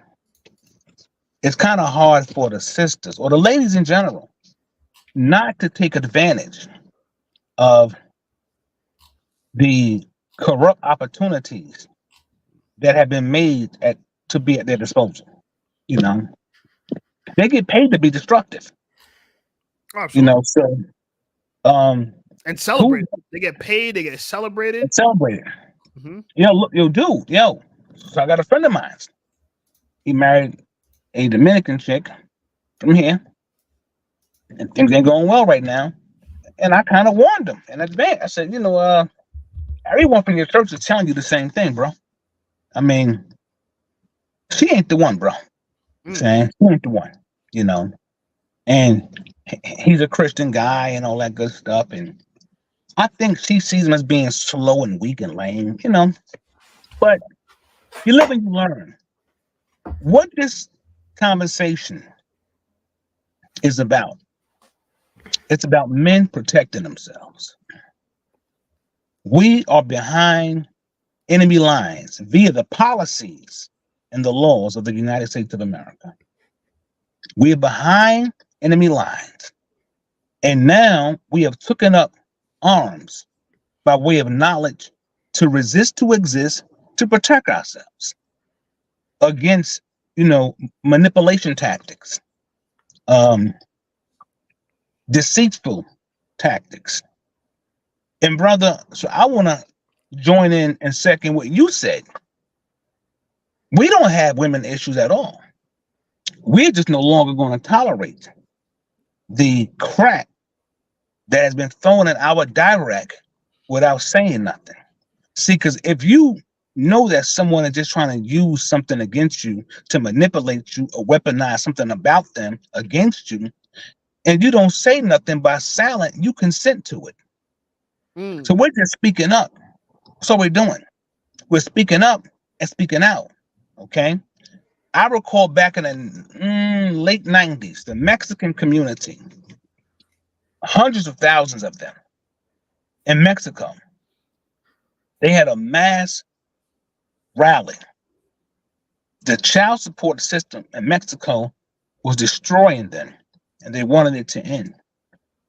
You see? We want to bring an end to taking advantage of men. If you don't need us, you don't want us, and we're no good and we're useless, then let us go our separate ways. But women don't want you going your separate ways. They want you to remain, because if you go your separate way, like my brother right here, who's a passport bro, if you go your separate way, whose neck are they going to place their foot on? Who will they have to blame other than themselves now? That's why I think Ebony K has put herself in a real quagmire of a situation, because I don't care if you got money, being single mom's tough. Well, there's programs for like you see, there's more opportunities for single moms, like for regular single moms. There's like a lot of opportunities for them to get like, you know. But that's just financial. See, if I don't want people to think that the man's role is just a wallet. That's right. That's why when they get money, they think, oh, we don't need y'all. You Yep. know, like, no, wait a minute. When you have an intruder knocking on that door, you and your daughter in the middle of the night, you calling for a man, right? When you really should have a man up inside that house underneath them sheets with you, that the man, there's a disturbance at the door, he's already half awake, you know what I'm saying, shotgun in hand, you know what I'm saying, looking at the security cams. Like, they don't understand that our role is so much more bigger than just throwing money at a situation. You know, my dad was I believe a good father, but even he his challenges was realizing that he was more than a wallet, you know, because he didn't have his father. So he thought, all right, I'm gonna help you by just being financially there for you. And what he didn't realize was, no, I just wanted him to be there. I wanted him to guide me through the world. You know what I'm saying? And he did. I'm not saying he did it, but I'm just saying a lot of times people understand that a child wants the father there for more than just money, just to spend time with you. And she's gonna bring a child in this world that's gonna be longing for her father. And when she asks where my dad at, she gonna say, I don't know. Brother, what that woman just did, through her selfishness, she just done a disservice to that child. Completely. Big time. Big Tupac time. Shakur said his mother lied to him for years and told him his father was dead. Crazy. And that the father had left. Wicked. So many of our women, I've watched women in my family do this. I've watched it. Yeah. You know what? To be honest with you, my mother's no exception to the rule. My cousins, I've seen them all do it. I've seen them use children for welfare benefits. I've seen them use children to collect taxes from a little job they had making $12, $13 an hour. I've seen them get money from society and use it on themselves and not the children. These people are evil. And that's where it comes in. That's like the that's when it needs to be stopped. It has to be used for the kid. And you see that? Did you see that one video where that one chick said that her baby daddy quit his electrician job to go work at like some minimum wage job because, you know, she was like, oh, who's gonna pay my mortgage now, or this and that. I'm like, your mortgage? He's paying for the kid, not for your mortgage. Yeah, but we got to, you know, it's funny because as a single mom, she just, unless it's, you know, she's, you know, she get Ebony K we're talking about here, she's not gonna be privy to any of that stuff, right? Like that, you would think that she would get knocked up by a guy and put him on child support, you know, or something. You know, wait. Let's go back to that. Right. Let's go back to that. Who's gonna pay my mortgage? You see, again, I just stated they are incentivized to destroy and not rebuild. They get paid checks that bear state signatures on them. Who is behind? Now listen, child support is illegal anyway. It's extortion in a way. Legal extortion. No, brother. It's not. Okay, listen. I got to go back to this point. Oh man, this is a whole nother topic. I don't want to get into that history. Yeah. We're going. Let's stay on the service level and think about the people watching on the replay. You know, I want to make sure. Right. Delivering value for people watching on the replay. But listen, she's entitled to make that decision for herself, Sister Ebony K. Right? She has that option. However, it goes to show you, why would you want a man's seed up in your womb anyway? Men are the enemies, right? Men are the boogeymans. But she separates it. She looks at it like they really have it, and it's so funny. Women have been able to compartmentalize this, where our dick's separate from us, our sperm separate from us, our money separate from us. They don't realize these are the elements of us which make us whole. They want pieces and bits of it. Like if it's like, you know, you pick out what's convenient, what you can manage. You take a little bit of this, a little bit of that, you know. But we're still incomplete. You know, a man is not the sum of his parts, right? So if you have the parts, you have the man. No, you don't. You don't replace us when you get the money. You don't replace us if you can call the cops. You don't replace it, as for protection and stuff like that. You don't replace them if you can have a handyman come and fix up your house. It's better if that's already there, because even if the handyman, even if the police, even if you have your own money, the child don't care about none of that. The child's going to care about, where's my daddy? Donor babies notoriously go looking for their parents. This is a regular thing that's been happening, and I don't know. She's such a bright lady. She's a multimillionaire. Does she not know that donor babies don't like being donor babies? They don't like it. Listen, who wants to be a donor baby? Who wants to grow up in chaos and confusion like that?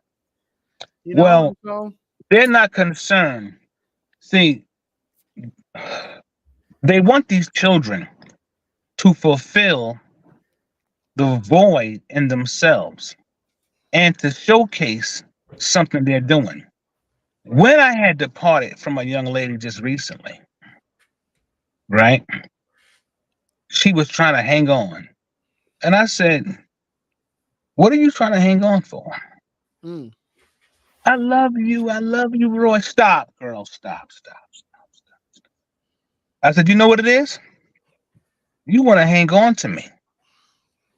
Because one, you see I'm serious right now. Two, there is nothing tangible like a child or a marriage that can hold us together. And that's the only time they want to hang on to you and try to act like they're working it out. Once they get something tangible from you, they divorce you quick, fast, in a hurry. Once they get access to your wallet, and they got to be with you. One woman said she'll have a baby by this guy and that guy and that guy to get child support from all of them. This is what she said on YouTube. It's on video. Okay? Brothers, men. And when I say brothers up here, I'm talking about my white brother in the audience too. Because these are our brothers. These are our brothers, our comrades in struggle, our brothers of understanding, our brothers who can relate to what men in America, even in Europe, is crazy over there too. It's crazy in Europe too. I see what's going on in Europe. We ain't just tuned into the States. We see the sickness of this. I don't know. It's like a epidemic of a disease. And look, it's gotten weaker, by the way. How do you know it's gotten weaker? Because there was a day and time when this would have been a conversation. Mm. But when the representatives of the problem, feminism, when they are answering questions like in politics, you're losing now. See? Men all over the world have done such a great job. And look, even for the guys who are not passport bros, I say to people all the time, forget about the passport bros. Worry about the guys who will never become passport bros, but have developed a mentality that they'll walk right by a woman in this country and never look back at her.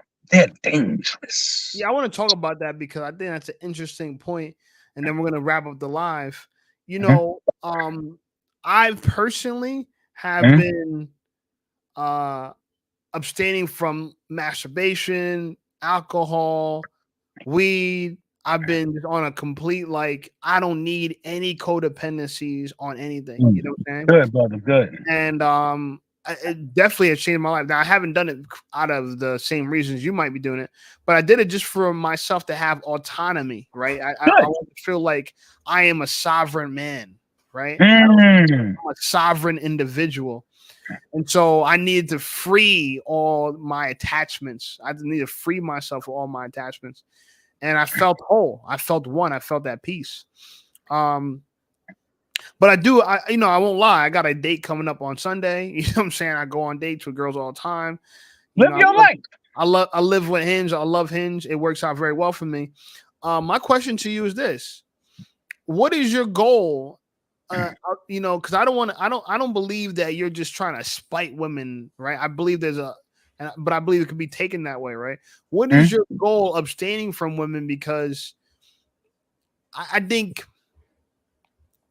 my goal for not consuming, let's say, corn and adult entertainment, that kind of stuff, was to not be addicted to things. You get what I'm trying to say? These are like addictions, right? But I still want to obviously be sexually active. So my goal was just to remove that addiction. And I don't like having sex. Pause. I don't like having sex all the time anyway. I told you that before, that I dated a girl like that and I overdid it and completely didn't want to touch her again. And I never want to go through that again, because that's like a waste. You know what I'm saying? She used to fight with me all the time. You have a beautiful girl that you can hook up with at any time and you're watching corn. You know what I'm saying? Like, what's wrong with you? You know? She should catch me all the time. Like, what? Like, you know, I should be on my laptop in the living room. You know what I'm saying? She'd come over. What you doing? I'd be closing the laptop. She was like, you the dumbest man I've ever met in my life. You know what I'm saying? You know, so, but I do agree with you that if we take away the validation, you know, that could give us some leverage. I just personally feel like there's a lot. I haven't met that many Black women, but I've had some on my program. I've had this girl named Sasha. She's a married Black woman who spoke on one of my lives prior and talked about how she believes that this whole feminist movement is stupid. This whole single by choice, this, you know, like she condemns all of her single Black friends who, you know, go on this ideology where like men ain't shit, men are trash. So I don't think my issues with a group of women, like Black women in particular, white women in particular, any women. But yeah, my question to you is, what's the goal? Because you won't be able to fix everybody, right? So what's the individual goal for you that you're trying to satisfy? That's a good question, by the way. I mean, so applaud you for that question. The goal is to build upon the concepts of doing better for yourself.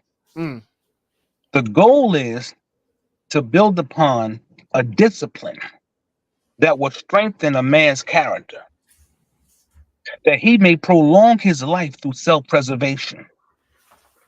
Because every time a man releases and ejaculates, there's a part of his life force that leaves his body. Facts. The goal is longevity. The goal is to make ourselves stronger against the things that have made us weak, that we suffered from in the past.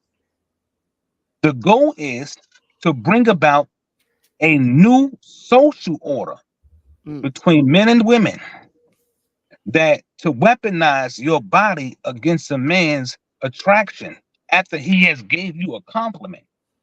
We have to bring radical into that. We have to start, I was gonna add to it that it's like overall in the Bible that lust is a sin. Like, you know, to be sexually attracted to somebody for that reason is not a right reason.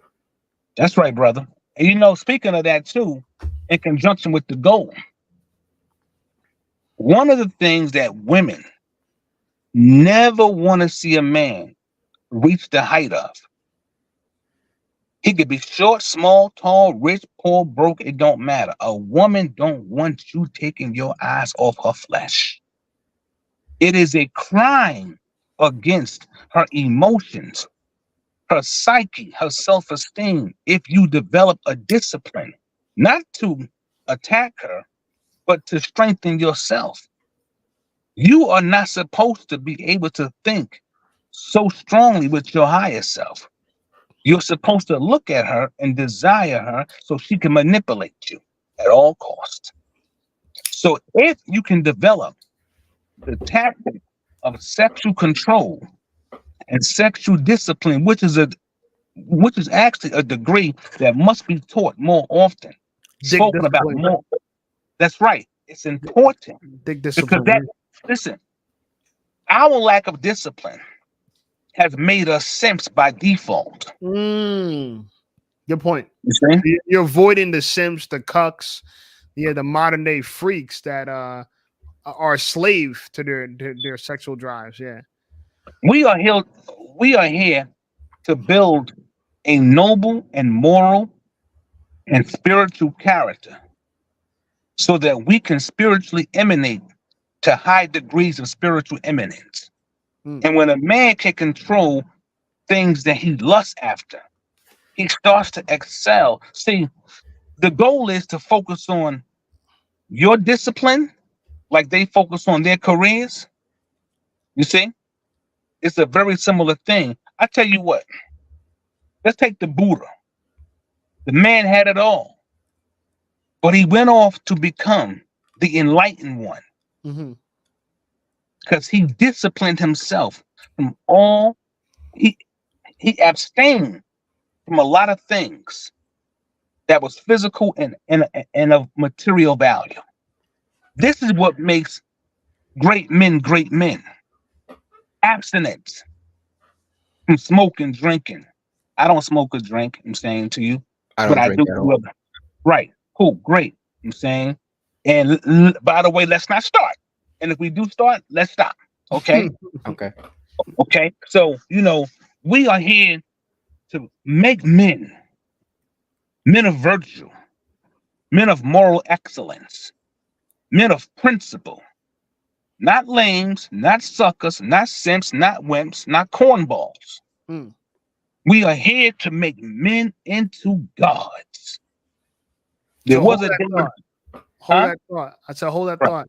Yeah. All right. For everybody that joined the live, I appreciate everybody. This has been a great talk, and Roy, you got to definitely come back on. Yeah, man, absolutely, because, man. I I enjoy want to listening see to you you. with some of the other. My whole audience wasn't here today. We definitely had some people missing. That would be nice to see you guys, bounce some ideas off of. Berto, you mentioned Mr. wasn't here. Doxy was lightly here. Shout out to my boy Doxy Thrash. He was lightly here. So even Sasha, it'd be good to see some of these other characters in our community definitely interact with you. How long you been following the page, my brother? How long you been subscribed? I would probably say couple of months, I would say. I'm saying. Okay. How'd you find out about the channel? Oh yeah, because he asked the same question earlier. Listen, so things pop up on the algorithm, So and it came so I across. like to hear different perspectives. I'm saying to you on similar issues and whatnot, because we are here to learn from each other, right? Absolutely. And teach each other some things, and this is how we uplift each other by building bonds of affection. You know what I'm saying to you, brother. So so again, so I want to stress to the ladies out there, this is no personal attack on Sister Ebony K. This is no attack on any of the females, the ladies, the women who have a view that may not be in favor of some men. We're not here to attack them or that, but we are here to speak to an issue that we're having in relation to a lot of the ladies, and we're here to develop a scientific method and a social method by which to advance our cause and protect ourselves from a lot of the attacks that we have suffered quietly in the past, and a lot of the psychological damage that has been done to us as men, because we too are the victims of a great many degrees and levels of abuse. And no one is coming to men to give us therapy. So we have found our voice amongst each other, and we are speaking to our concerns and our core values so that we can get our own healing. We'll listen physically, looking at y'all, a lot of the women, we are still attractive to you guys, but we are holding back on a lot of our attraction because of the environment is hostile toward us. And we don't even trust, giving y'all as many compliments or speaking because we don't want to get cursed out, classified as weirdos or, perverts or something like that. So we would like to, further revamp chivalry. Unfortunately, at this point in time, we cannot do that because even to hold the door for some ladies, that's risky business because sometimes they won't even say thank you. So women have created this atmosphere by which men are now responding to.